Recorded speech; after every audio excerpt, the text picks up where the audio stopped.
तो आज हम शुरू कर रहे हैं क्लास 12th की केमिस्ट्री का फर्स्ट चैप्टर सॉल्यूशन। देखते हैं सॉल्यूशन होता क्या है। ठीक है, बात करेंगे सॉल्यूशन के बारे में। सॉल्यूशन सॉल्यूशन क्या होता है? ये इन्हीं भी दो सब्सटेंस का होमोजीनियस मिक्सचर है। होमोजीनियस मिक्सचर होता है। अब होमोजीनियस मिक्सचर क्या होता है, ये सारी चीजें समझेंगे हम अभी। जैसे कि फॉर एग्जांपल सॉल्यूशन का कोई एक एग्जांपल दे दूं मैं आपको। NaCl हो गया। NaCl को हमने H2O में क्या कर लिया, मिक्स कर लिया। तो यहाँ एक्वस सॉल्यूशन मिलेगा हमें इसका, NaCl का। तो इन दोनों को मिक्स किया तो हमें क्या मिलता है, हिंदी में कह सकते हैं कि नमक का घोल, ये कह सकते हैं एक्वस सॉल्यूशन ऑफ NaCl। ठीक है, ये सॉल्यूशन मिलता है हमें। तो जिन चीजों को हम आपस में मिक्स करते हैं उनमें जिसकी क्वांटिटी ज्यादा होती है, अब हमें पता है कि जब हम नमक को और पानी को आपस में मिक्स कर रहे हैं तो इसमें किसकी क्वांटिटी ज्यादा होगी, पानी की। जिसकी क्वांटिटी ज्यादा होती है उसे हम क्या बोलते हैं, सॉल्वेंट। उसे बोलते हैं सॉल्वेंट। और जिसकी क्वांटिटी कम होती है उसे बोलते हैं सोल्यूट। उसे हम बोलते हैं सोल्यूट। और सॉल्वेंट और सोल्यूट आपस में मिलकर क्या तैयार करते हैं, सॉल्यूशन। क्या तैयार करते हैं, सॉल्यूशन तैयार करते हैं। या सोल्यूट और सॉल्वेंट को आपस में मिक्स करने से सॉल्यूशन हमें मिलता है। ठीक है, अब इसके एग्जांपल से तुम समझ गए होंगे। अगर मैं यहाँ पे कोई दूसरा एग्जांपल, जैसे मैंने H2O ही ले लिया और इसमें चीनी होती, फॉर एग्जांपल, सिर्फ एग्जांपल के लिए ले रहे इस बात को हम, क्या बन गया, शरबत बन गया। ऐसा एक एग्जांपल ले रहे सिर्फ हम। और इन दोनों में किसकी क्वांटिटी, मतलब शरबत को बनाने के लिए किसकी क्वांटिटी ज्यादा होगी, H2O की, पानी की। तो जिसकी क्वांटिटी ज्यादा है उसे हम क्या कह देंगे, सॉल्वेंट। और जिसकी क्वांटिटी कम है उसे हम क्या कह देंगे, सोल्यूट। और दोनों को मिक्स करने से क्या बन गया, सॉल्यूशन। ठीक है, इससे आप लोगों को समझ आ गया। अब सबसे पहले हम क्या काम करेंगे, यहाँ पे डेफिनेशन देख लेंगे सॉल्यूशन की, कि सॉल्यूशन होता क्या है, इसके डेफिनेशन में हम लिखेंगे क्या। ठीक है, तो सॉल्यूशन क्या होता है, ए होमोजीनियस मिक्सचर। ए होमोजीनियस मिक्सचर। मिक्सचर तो आप लोगों को पता है भाई कि दो चीजों को आपस में मिक्स कर दिया। होमोजीनियस क्या होता है कि ये एक दूसरे में बिल्कुल अच्छे तरीके से क्या हो जाना चाहिए, मिक्स हो जाना चाहिए। मतलब जिसमें हमें पता ना चले कि हमने इसके अंदर कुछ घोल रखा। जैसे अगर पानी के अंदर रेत घोल देंगे तो अलग ही दिखाई देगा कि पानी के अंदर क्या घोल रखा, रेत। लेकिन अगर पानी के अंदर नमक घोल दिया तो उसे देखकर नहीं बताया जा सकता कि इसके अंदर नमक घोला हुआ या चीनी घोली, क्योंकि वो उसके अंदर बहुत अच्छे से क्या हो गया, मिक्स हो गया। जो बिल्कुल अच्छे से मिक्स हो जाता है, जिसका पता नहीं चलता कि इसके अंदर क्या मिक्स कर रखा है, उसे हम बोलते हैं होमोजीनियस मिक्सचर। तो हमने कहा है होमोजीनियस मिक्सचर ऑफ टू, ठीक है, ऑफ टू नॉन रिएक्टिंग, ये बात मैं समझाऊंगा, नॉन रिएक्टिंग सब्सटेंस, substances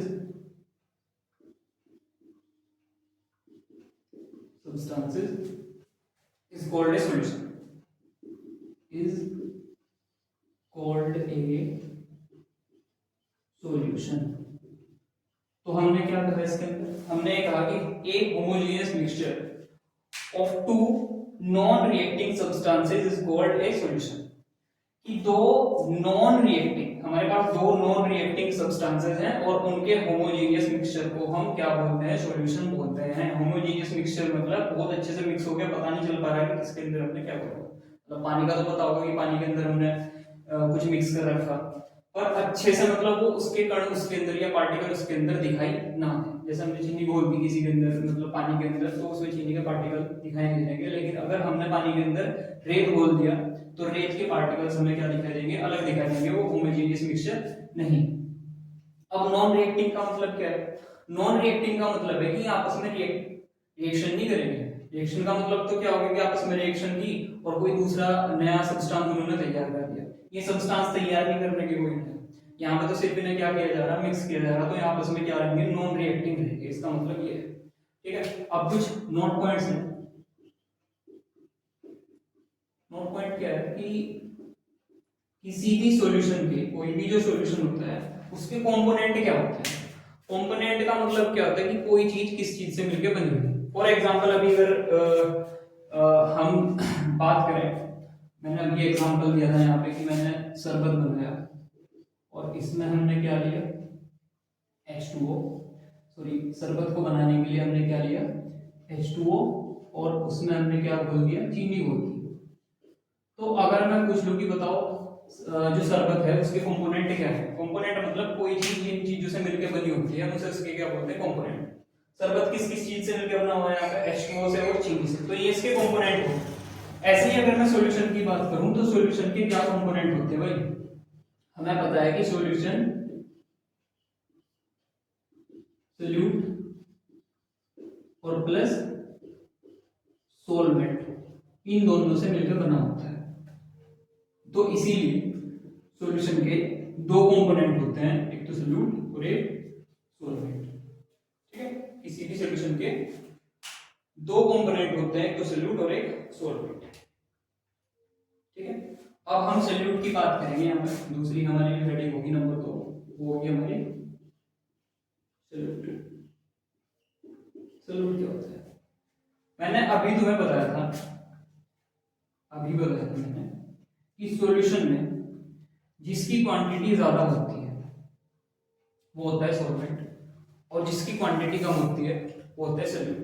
अब जैसे अगर मैं यहीं पे बात करूं, ये हमने कोई एक्वस सॉल्यूशन ले रहे हैं, मतलब सॉल्यूशन बन गया हमारा, एक्वस सॉल्यूशन बन गया जिसमें मैंने NaCl को घोल रखा किसमें, H2 में, तो ये बनेगा एक्वस सॉल्यूशन ऑफ, वहां से दिखाई ना दे रहा हो, एक्वस सॉल्यूशन ऑफ NaCl। ठीक है, तो अगर मैं नमक को और पानी को मिक्स कर रहा तो दोनों में किसकी क्वांटिटी ज्यादा होगी, पानी की। तो जिसकी क्वांटिटी ज्यादा है वो तो होगा हमारा क्या, सोलवेंट। जो ज्यादा होगा वो हमारा सोलवेंट है, और जो कम होगा वो हमारा क्या हो गया, सोल्यूट हो गया। जो कम है वो हमारा सोल्यूट है, और दोनों को मिक्स करने से हमारा क्या बन गया, सॉल्यूशन। अब सोल्यूट की डेफिनेशन यहाँ पे क्या देंगे, सोल्यूट की डेफिनेशन में हम बोल देंगे the component of the solution whose quantity is less in the solution is called solute। कि सॉल्यूशन का वो कंपोनेंट जिसकी क्वांटिटी सॉल्यूशन में क्या होती है, कम होती है, जिसकी क्वांटिटी कम होगी उसे हम क्या बोल देंगे, सोल्यूट बोलते हैं। ठीक है, तो हम इसमें ऐसा लिखेंगे the component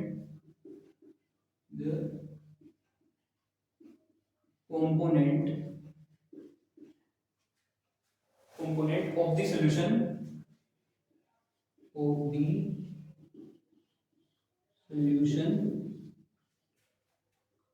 whose quantity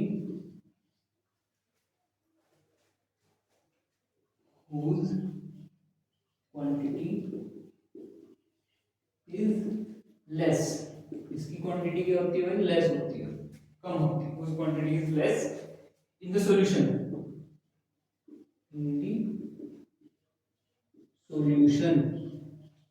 is called solute। ठीक है, एग्जांपल क्या होगा, NaCl को घोल दिया H2O में, तो जो उसका एक्वस सॉल्यूशन हमें मिला है, तो इस सॉल्यूशन में ये जो इधर सॉल्यूशन तैयार हुआ, इस सॉल्यूशन में इन दोनों में से कौन सोल्यूट है, जिसकी क्वांटिटी क्या है, कम है। कम क्वांटिटी किसकी है, NaCl की, तो NaCl यहाँ पे क्या होगा, हमारा सोल्यूट होगा। ऐसे ही हम बात करेंगे सोल्यूट के बाद क्या है, सोलवेंट।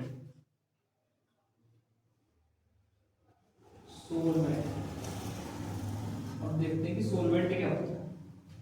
तो सोलवेंट मैंने अभी बताया था कि सॉल्यूशन में जिस कंपोनेंट की क्वांटिटी ज्यादा होती है वो सोलवेंट होता है। ठीक है, ये बात अच्छे से समझ गए होंगे। अब यहाँ पे इसकी डेफिनेशन देख लेते हैं कि सोलवेंट की डेफिनेशन कैसे लिखेंगे। The component of the solution, हम लिखेंगे द कंपोनेंट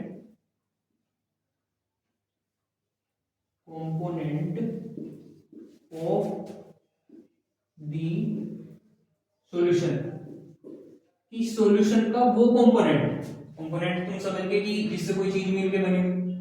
सॉल्यूशन का वो कंपोनेंट है जिसकी क्वांटिटी क्या है, ज्यादा है। ठीक है, solution whose quantity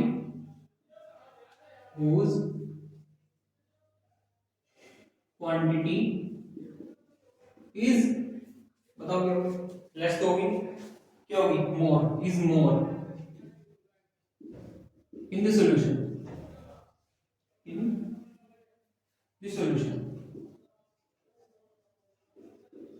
the solution is called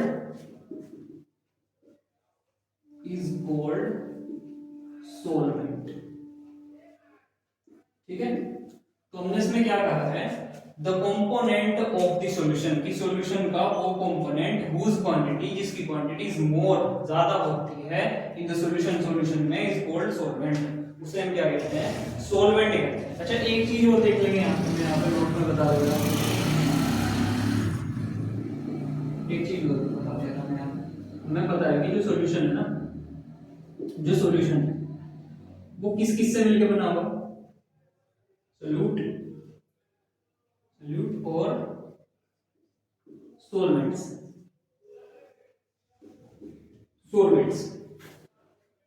solvent को मैंने बता दिया कि जिसकी सॉल्यूशन के अंदर जिस कंपोनेंट की क्वांटिटी क्या है, ज्यादा है, सॉल्यूशन के अंदर जिस कंपोनेंट की क्वांटिटी ज्यादा है उसे हम सॉल्वेंट कहते हैं। फॉर एग्जांपल अगर मैं चीनी को और पानी को मिक्स करके शरबत बना रहा तो उसमें जो चीनी होगी वो तो होगा हमारे लिए सोल्यूट, और जो पानी हो गया वो हमारे लिए क्या हो जाएगा, सॉल्वेंट।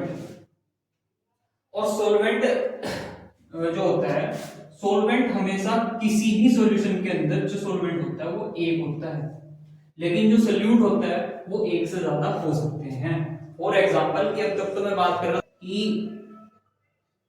सॉल्यूशन के अंदर सॉल्वेंट हमेशा कितना होता है, एक होता है, लेकिन जो सोल्यूट है वो एक से ज्यादा हो सकते हैं।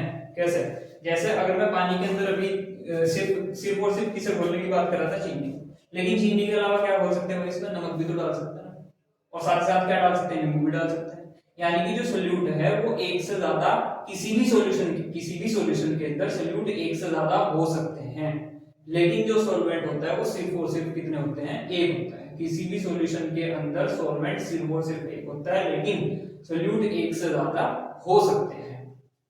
ठीक है, अब इस नोट पॉइंट के बाद हम देखते हैं भाई एक सॉल्यूशन देखते हैं, एक टाइप का सॉल्यूशन देखते हैं इसमें, binary solution. Binary solution, binary solution क्या होता है, देखते हैं बाइनरी सॉल्यूशन।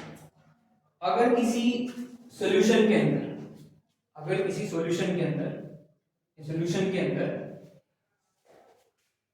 एक सोल्यूट है और एक ही सॉल्वेंट है, मैंने क्या कहा कि अगर किसी सॉल्यूशन के अंदर एक सोल्यूट है और एक ही सॉल्वेंट है, तो इस तरीके का जो सॉल्यूशन होगा उसे हम क्या कहेंगे, बाइनरी सॉल्यूशन कहेंगे। यानी कि उसके अंदर एक ही सॉल्वेंट है और एक ही सोल्यूट है, तो ऐसे सॉल्यूशन को हम बाइनरी सॉल्यूशन कहेंगे। ठीक है, इसकी डेफिनेशन में हम क्या लिखेंगे, इफ ए सॉल्यूशन कंटेन्स, ठीक है, इसमें लिखेंगे हम इफ ए सॉल्यूशन कंटेन्स, ठीक है, कि अगर किसी सॉल्यूशन के अंदर शामिल है, contains a solvent and A solute, यानी कि अगर किसी सॉल्यूशन के अंदर एक ही सॉल्वेंट है और एक ही सोल्यूट है, then it is called a binary solution. तब हम इस सॉल्यूशन को बाइनरी सॉल्यूशन कहते हैं। Then it is called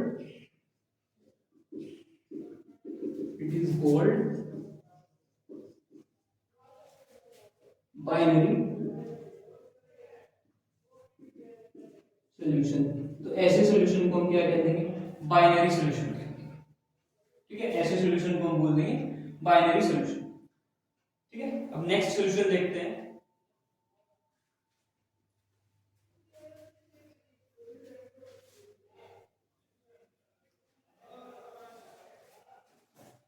next solution ternary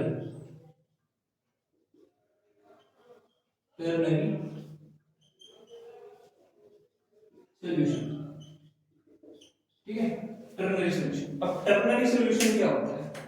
वो सॉल्यूशन जिसमें सोलवेंट तो एक ही है, लेकिन सोल्यूट कितना है? एक से ज्यादा है। एक से ज्यादा का मतलब दो है। इसमें सोल्यूट तो कितना होंगे? दो, और सोलवेंट कितना होगा? सिर्फ और सिर्फ एक होगा।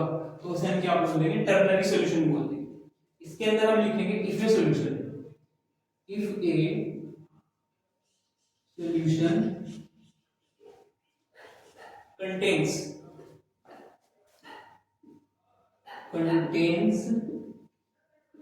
a solvent,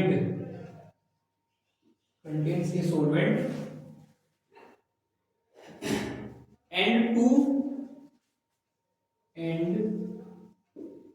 two solutes,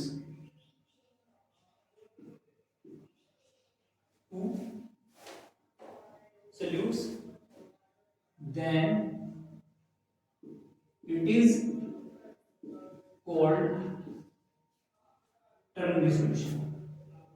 ternary solution, तो हम इसे टर्नरी सॉल्यूशन बोलते हैं। ठीक है, इसका मतलब क्या है कि इसका एग्जांपल मैं इस तरीके से दे सकता हूं कि तुमने कोई सॉल्यूशन बनाया, उसके अंदर तुमने सॉल्वेंट तो यूज किया पानी, और उसके अंदर तुमने सोल्यूट एक तो डाल दिया, उसमें तुमने चीनी, और दूसरा उसमें डाल दिया तुमने नमक। तो हमारे पास यहाँ पे क्या हो गया? सोल्यूट कितने हो गए? दो, और सोलवेंट कितना है? एक। और ऐसा सॉल्यूशन जिसमें सोल्यूट तो होंगे दो और सोलवेंट होगा कितना? एक। तो ऐसे सॉल्यूशन को हम क्या बोल देंगे? Ternary solution. तो देख लो यहाँ पे, if a solution contains a solvent and two solutes then it is called ternary solution. Ternary solution के बाद हमारे पास आता है भाई quaternary solution.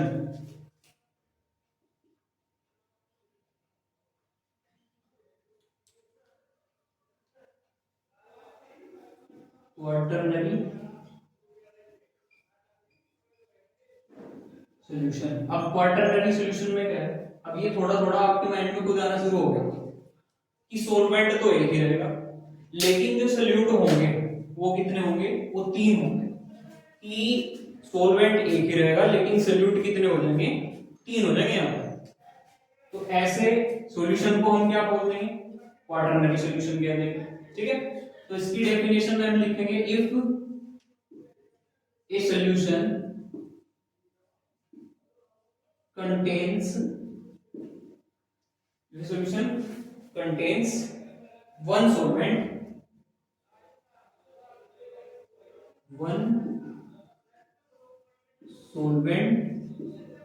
and three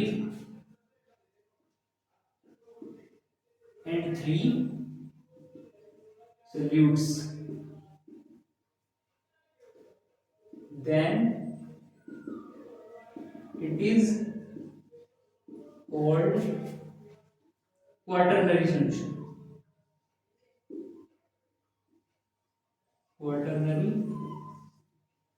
solution, तो हम इसे क्वाटरनरी सॉल्यूशन कह देंगे। ठीक है, एग्जांपल क्या ले लो अपने माइंड में कि पानी के अंदर चीनी, पानी क्या होगा? सॉल्वेंट, चीनी क्या होगा? सोल्यूट। सोल्यूट अभी तक कितना हुआ? सिर्फ एक, यानी कि चीनी, यानी कि दो और सोल्यूट की जरूरत है। नमक डाल दिया मान लो, और एक क्या डाल दिया? नींबू डाल दिया। तो तीन तो सोल्यूट हो गए और एक क्या हो गया? सॉल्वेंट हो गया। और ऐसा सॉल्यूशन क्या हो गया? Quaternary solution. ठीक है, क्वाटरनरी सॉल्यूशन हो गया भाई हमारा। अब हम किसी भी सॉल्यूशन को देख के कैसे बताएंगे कि वो बाइनरी है, टर्नरी है या क्वाटरनरी है? तो ज्यादातर केसेस में, मैक्सिमम केसेस में क्या होगा? जब भी तुम्हें क्या दे रखा होगा सॉल्यूशन, तो उसे बाइनरी ही मान के चलना। मैक्सिमम केसेस में क्या मान के चलना? बाइनरी ही मान के चलना। बाइनरी का मतलब है कि उसके अंदर एक ही क्या है? सॉल्वेंट है, और एक ही क्या है? सोल्यूट है। ये चीज लेके चलिए इसमें। तो हम एक नोट पॉइंट ऐड कर लेंगे यहाँ पे। नोट पॉइंट क्या है कि ज्यादातर केसेस में अगर पता नहीं है कि भाई वो क्वाटरनरी है, टर्नरी है, तो उसे क्या मान के चलना? बाइनरी ही मान करके चलना। ठीक है, तो इसके नोट पॉइंट में हम लिखेंगे if nothing is mentioned, if nothing is mentioned, कि अगर कुछ नहीं दिया हो, मान लो नहीं मेंशन कर रखा कि भाई कितना क्या मिला रखा उसके अंदर, सोलवेंट कितने हैं, ये सोल्यूट तो सॉरी सोलवेंट तो एक ही है कि सोल्यूट कितने सोल्यूट कितने हैं, अगर ये मेंशन नहीं कर रखा, क्योंकि सोलवेंट का तो हमें पता है कि सोलवेंट तो हमेशा कितना होना है, एक ही होगा, सोल्यूट हो सकते हैं एक से ज्यादा, अगर हमें मेंशन नहीं कर रखा कि सोल्यूट कितने हैं तो हम कितना मान के चलेंगे, सोल्यूट को भी एक मान के चलेंगे, और एक सोलवेंट और एक सोल्यूट, तो ऐसा सॉल्यूशन क्या हो जाएगा हमारा, बाइनरी सॉल्यूशन। ठीक है, तो हमें अगर कुछ नहीं दे रखा, सोल्यूट के बारे में नहीं बता रखा, तो ऐसे सॉल्यूशन को हम क्या मान के चलेंगे, बाइनरी सॉल्यूशन ही मान के चलेंगे। If nothing is mentioned we can assume binary solution,